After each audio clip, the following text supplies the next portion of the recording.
धनु राशि के लिए साल 2022 कैसा रहेगा? देखिए, सबसे बड़ी राहत की बात तो यह है कि आपकी राशि से 7.5 अगले साल समाप्त हो जाएगी अप्रैल में। हालांकि जुलाई में फिर से शुरू हो जाएगी, लेकिन एक बार तो समाप्त हो जाएगी तो राहत की शुरुआत तो हो ही जाएगी। दूसरी बात, बृहस्पति जो आपकी राशि के स्वामी हैं और अभी पिछले कुछ समय से पहले अपनी नीच राशि में, फिर राशि से 12वें कुंभ राशि में चल रहे थे, उनकी स्थिति बड़ी अच्छी होने वाली है। वह अपनी ही मीन राशि में जा रहे हैं, यानी आपकी राशि से चौथी राशि, जो धनु राशि से चौथी राशि हो गई मीन राशि, तो बृहस्पति का केंद्र स्थान से गोचर हो जाएगा। यह दो बड़े ग्रहों का राशि परिवर्तन आपके लिए बहुत सुखद समाचार लेकर आ रहा है। तो साल आपके लिए पिछले सालों से तो बेहतर ही होता हुआ दिख रहा है। अब संतान, जीवन साथी, कर्म, प्रेम, भाग्य, धन, कर्म की स्थिति कैसी रहेगी, यह इस साल का हम विचार करेंगे। कैसे विचार करेंगे? देखेंगे कि बृहस्पति जो आपकी राशि के स्वामी हैं वह किन महीनों में कैसे गोचर कर रहे हैं। दूसरे बड़े ग्रहों का गोचर यानी शनि, राहु और केतु का आपकी राशि से कहाँ जा रहा है, और बृहस्पति बाकी ग्रहों जैसे सूर्य, मंगल, बुध, शुक्र वगैरह के साथ क्या संबंध किन महीनों में बना रहे हैं, तो किन किन महीनों में हमें क्या परिणाम मिलेंगे, इस पर अब हम महीनेवार चर्चा करते हैं।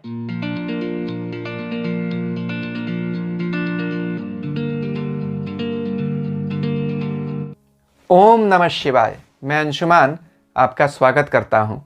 साल 2022 हमारे लिए कैसा रहेगा? देखिए, इस साल का नंबर अंक ज्योतिष के अनुसार 2 + 2 + 2 = 6 शुक्र का नंबर आता है।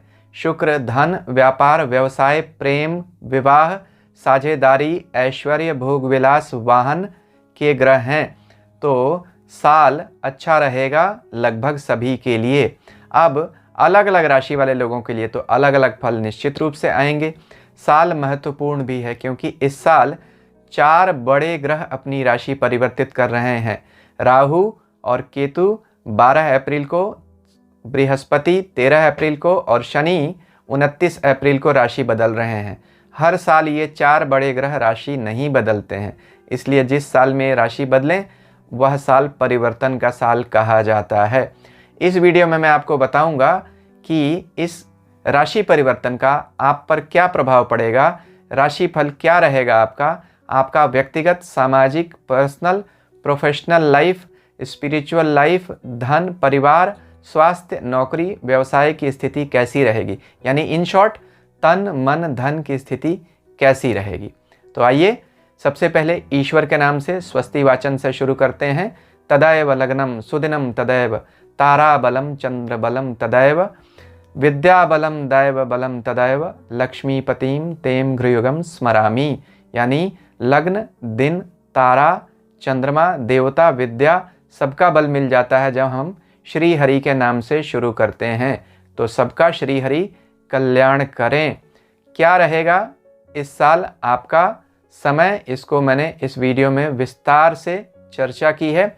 सबसे पहले हम देखेंगे कि किन महीनों में क्या महत्वपूर्ण ग्रह बदलाव कर रहे हैं, फिर देखेंगे कि किन बातों का हमें ध्यान रखना चाहिए, क्या उपाय होंगे, हर महीने में क्या फल आएंगे, उस पर भी चर्चा करते रहेंगे। देखिए, अप्रैल में 4 बड़े ग्रह बदल रहे हैं, गुरु, शनि, राहु, केतु। अब काल अनवरत चलता रहता है, काल कल भी था, कल भी रहेगा, लेकिन ग्रह भी हमेशा बदलते चलते रहते हैं।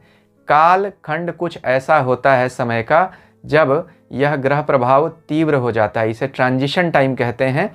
तो प्री और पोस्ट अप्रैल, यानी अप्रैल से पहले का महीना और अप्रैल के बाद के महीने को आप 2 हिस्से में बांट दीजिए। अप्रैल के बाद बड़े बदलाव होने वाले हैं राशि के लोगों को। देखिए, बड़े ग्रह जब राशि परिवर्तित करते हैं तो दूरगामी प्रभाव देते हैं, यानी गुरु, शनि, राहु, केतु एक राशि में अधिक समय तक रहते हैं तो उनका प्रभाव भी धीरे आता है और बहुत लंबे समय तक चलता है।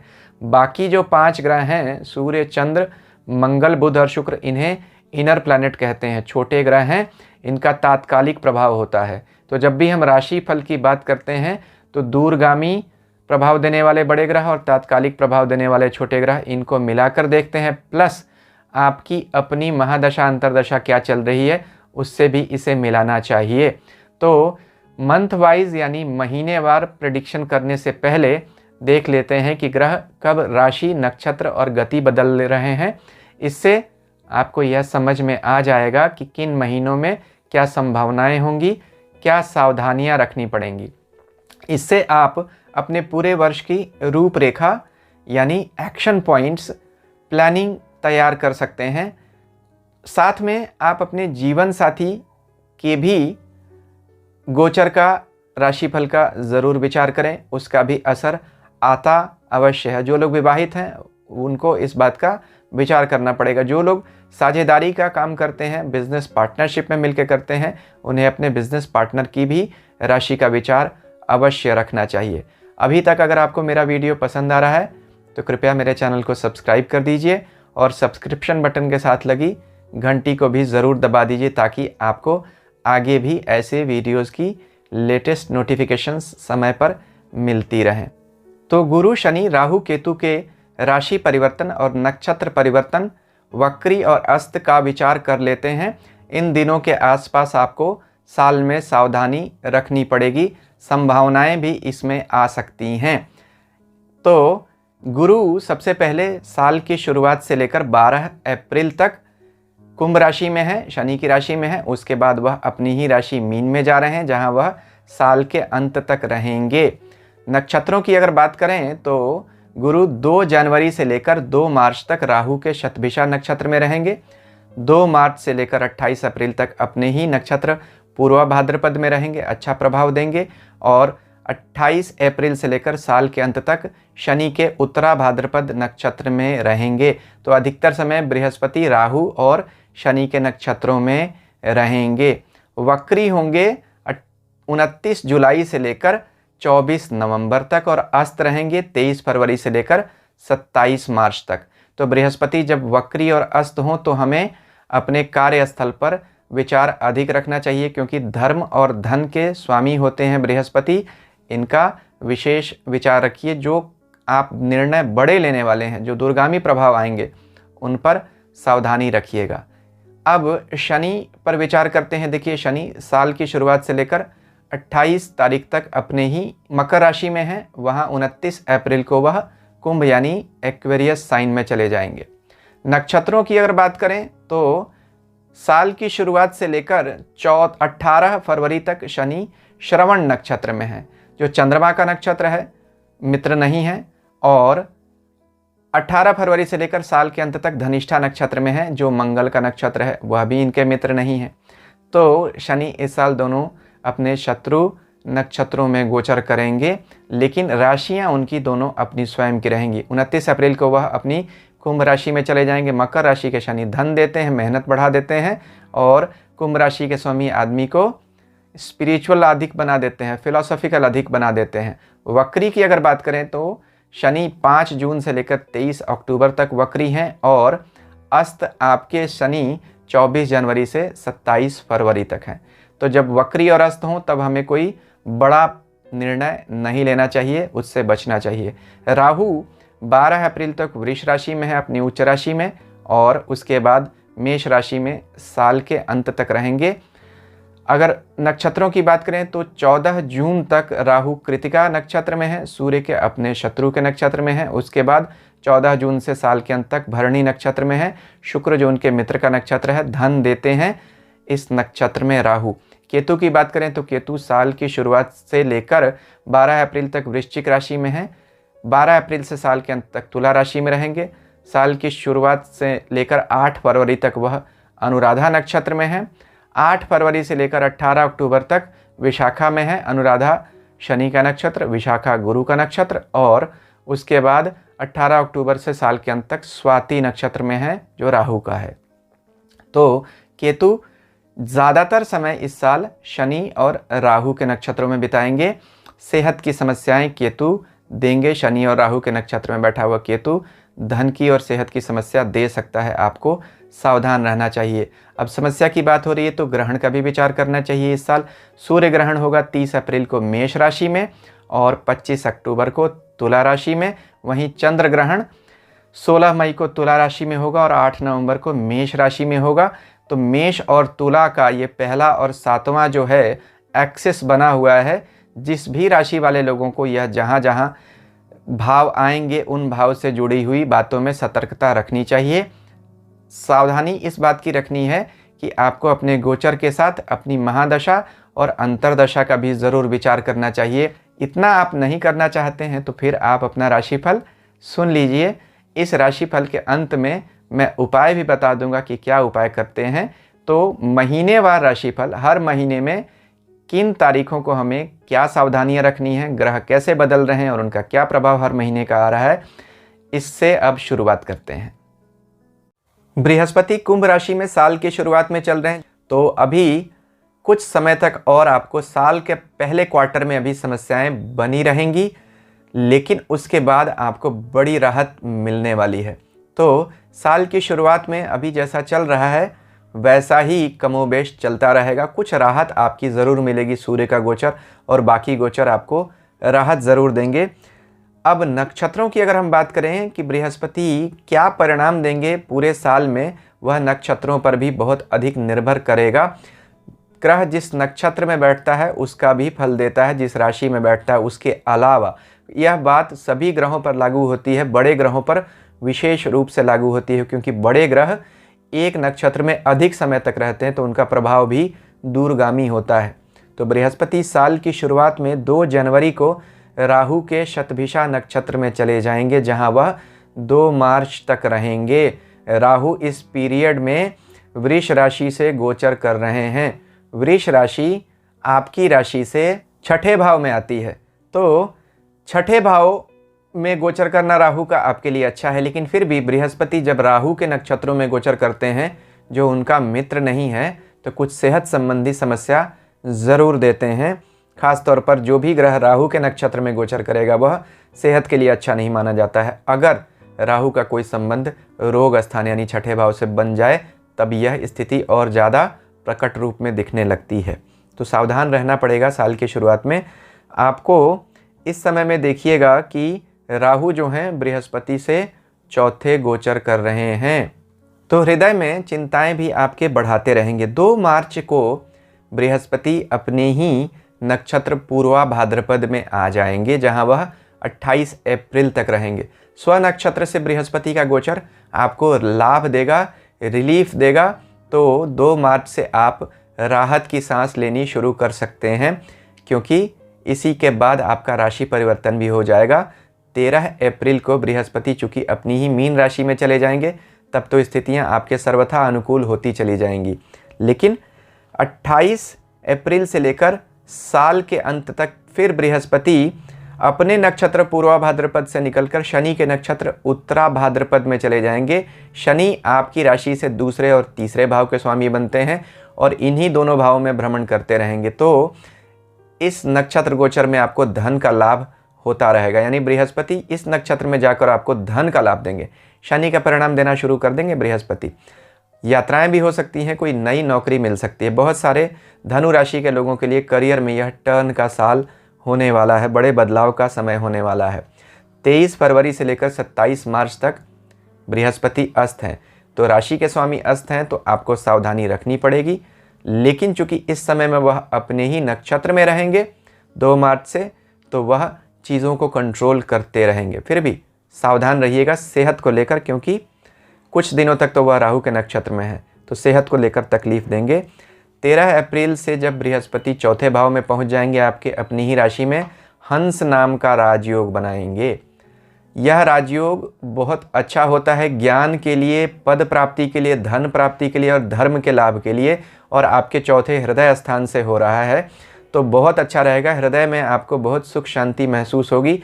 इसी समय के 15 दिन बाद आपकी 7.5 भी समाप्त हो जाएगी, तो आप लोगों को बहुत बड़े राहत की संभावना और सूचना यह दिखाता है ग्रह परिवर्तन।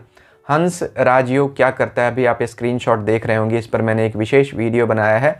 इस वीडियो की समाप्ति में मैं इस वीडियो का लिंक दे दूंगा। जब यह वीडियो ख़त्म होगा आपको एंड स्क्रीन पर दिख जाएगा। विशेष जानकारी के लिए आप वह वीडियो चाहें तो देख सकते हैं। तो यह बृहस्पति का अच्छा गोचर होगा। तो किन नक्षत्रों में और किन राशियों में, किन भावों में आपके राशि स्वामी बृहस्पति कब कब गोचर कर रहे हो, क्या परिणाम मिल रहा है, यह मैंने आपको बता दिया। अब शनि की बात करते हैं कि आपकी राशि के लिए शनि की स्थिति कैसी रहेगी, क्योंकि साल के मेजॉरिटी टाइम में आपकी राशि के स्वामी इसी के नक्षत्र उत्तरा भाद्रपद में गोचर करने वाले हैं। तो आपको इसका परिणाम महत्वपूर्ण है। शनि की स्थिति इस साल आपको जितनी अपनी राशि स्वामी की स्थिति महत्वपूर्ण है, उतनी ही शनि की स्थिति भी महत्वपूर्ण है। तो शनि 1 जनवरी से लेकर 29 अप्रैल तक मकर राशि में है। आपकी राशि से दूसरे चल रहे हैं। दूसरा शनि कुछ चिंता तो ज़रूर देता है, लेकिन धन के लिए अच्छा होता है। यहाँ से उसकी तीसरी दृष्टि आपके चौथे भाव पर जा रही है। तो चौथे भाव पर जब दृष्टि जाती है तो स्थान परिवर्तन कराता है। खास तौर पर जब शनि साल के अगले महीनों में जब इसी राशि में मकर में वक्री होकर दोबारा आएंगे और आपकी राशि के स्वामी चौथे परिवार, कुटुंब और मातृभूमि के स्थान पे चले जाएंगे, वहाँ उनकी शनि की दृष्टि में रहेंगे, तो बहुत सारे लोग जो विदेश जाना चाहते हैं उनके लिए मोस्ट आइडियल टाइम होगा।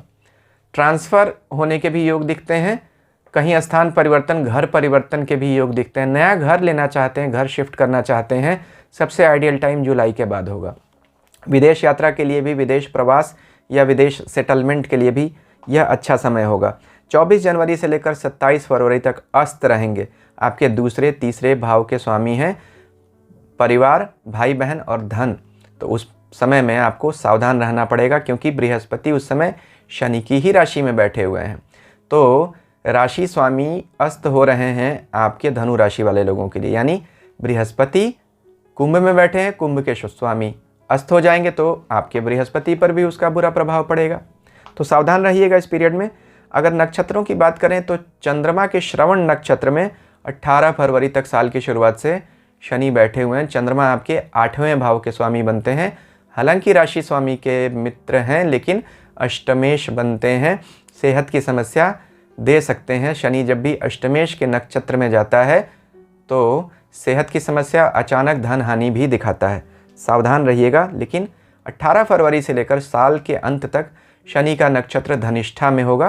धनिष्ठा जो नक्षत्र है वह मंगल का नक्षत्र है। मंगल आपके 5वें और 12वें घर के मालिक बनते हैं। संतान और विदेश और खर्च, तो ट्रांसफर्स के भी घर के मालिक बनते हैं। तो फिर जैसे मैंने बताया, नक्षत्र भी ट्रांसफ़र दिखा रहा है, राशि के स्वामी पर शनि की दृष्टि भी दिखा रही है ट्रांसफ़र, और शनि की चौथी दृष्टि, शनि की तीसरी दृष्टि आपके चौथे भाव पे, यह भी स्थान परिवर्तन दिखा रही। तो बहुत सारे धनु राशि के लोगों का स्थान परिवर्तन योग बन रहा है, खास तौर पर जुलाई के बाद। पूरे साल यह स्थिति मार्च के बाद आपको देखने में आ सकती है। तो 29 अप्रैल को कुंभ राशि में चले जाएंगे। आपकी राशि से तीसरा गोचर होगा। शनि का तीसरा गोचर हमेशा अच्छा होता है। पाप ग्रहों का गोचर उपचय भाव से अच्छा होता है, लेकिन यहाँ से तीसरी दृष्टि से शनि आपके संतान के भाव को देखेंगे और 7वीं दृष्टि से भाग्य भाव को। तो थोड़ी सावधानी आपको रखनी पड़ेगी इन मामलों में। वक्री हो जाएंगे शनि 5 जून से 23 अक्टूबर तक, जहां वह 12 जुलाई को मकर राशि में चले जाएंगे। तो साल की शुरुआत में जो परिणाम दे रहे थे 29 अप्रैल तक, फिर वही परिणाम आपको शनि देना शुरू कर देंगे। 7.5 आपकी फिर से शुरू हो जाएगी, साल के अंत तक रहेगी। तो बीच का कुछ समय रिलीफ का होगा, वह आप ज़रूर एंजॉय कर सकते हैं, लेकिन शनि फिर से चीज़ों को उसी तरह से स्क्वीज़ करना शुरू कर सकते हैं। सिर्फ एक राहत की बात है जो पिछले साल की 7.5 में नहीं थी और इस साल की 7.5 में रहेगी, कि आपकी राशि के स्वामी बली हैं, अपनी राशि में चले जाएंगे। तो बृहस्पति बहुत सारे दोषों को दूर कर देते हैं अगर वह स्वराशि और वह भी केंद्र स्थान में होते हैं। आपके लिए राहत की बात ज़रूर है। राहु केतु का गोचर जो हो रहा है वह आपके 5वें भाव से, और केतु का गोचर 11वें भाव से हो रहा है। राहु 5वां, केतु 11वां। साल के 12 अप्रैल के बाद, यानी 12 अप्रैल को राहु 5वें भाव में आ जाएंगे मेष राशि में। साल की शुरुआत से लेकर 12 अप्रैल तक छठे भाव में रहेंगे। अच्छा गोचर है। और उसके बाद वह अंत तक 12 अप्रैल से साल के अंत तक में रहेंगे मेष राशि में, जो आपके 5वें भाव में आती है। तो 5वें भाव से गोचर, जो लोग भी फाइनेंशियल सर्विसेज में काम करते हैं उनके लिए तो बड़ा अच्छा गोचर है। विदेश जाना चाहते हैं, बेहतरीन गोचर है, लेकिन संतान को लेकर चिंता होगी। और केतु का गोचर आपके 12वें से 11वें भाव में होगा, तो पैसे को लेकर केतु कुछ तकलीफ दे सकते हैं। खास तौर पर उस समय शनि की भी दृष्टि आ जाएगी केतु पर, आय भाव पर। तो सावधान आपको रहना पड़ेगा साल के जुलाई के महीनों के बाद। अब संतान पक्ष की अगर बात करें तो संतान पक्ष के स्वामी आपके 5वें भाव के मंगल बनते हैं। धनु से मेष राशि तक यानी साल की शुरुआत से लेकर 10 अगस्त तक जब तक मंगल यहाँ इन राशियों में गोचर करते रहेंगे, संतान पक्ष से आपको कोई चिंता नहीं आने वाली है। राहु का 5वां गोचर थोड़ा आपको चिंतित करेगा, लेकिन मंगल स्थितियां संभालेंगे। 10 अगस्त से लेकर 16 अक्टूबर तक जब वृष राशि में जाएंगे तब आपको संतान पक्ष से चिंता रहेगी। मंगल का यह गोचर आपको तकलीफ दे सकता है और वृष राशि में जब आगे भी रहेंगे तो आपको समस्याएं आ सकती हैं। भाग्य के मालिक की अगर हम बात करें तो सूर्य आपके भाग्य के मालिक बनते हैं, जो 16 जुलाई से लेकर 17 अगस्त तक कर्क राशि में रहेंगे, भाग्य से 12वें 8वें भाव में। उस समय में आपको भाग्य में तकलीफ आ सकती है। 17 अक्टूबर से लेकर 16 दिसंबर तक तुला और वृश्चिक में रहेंगे।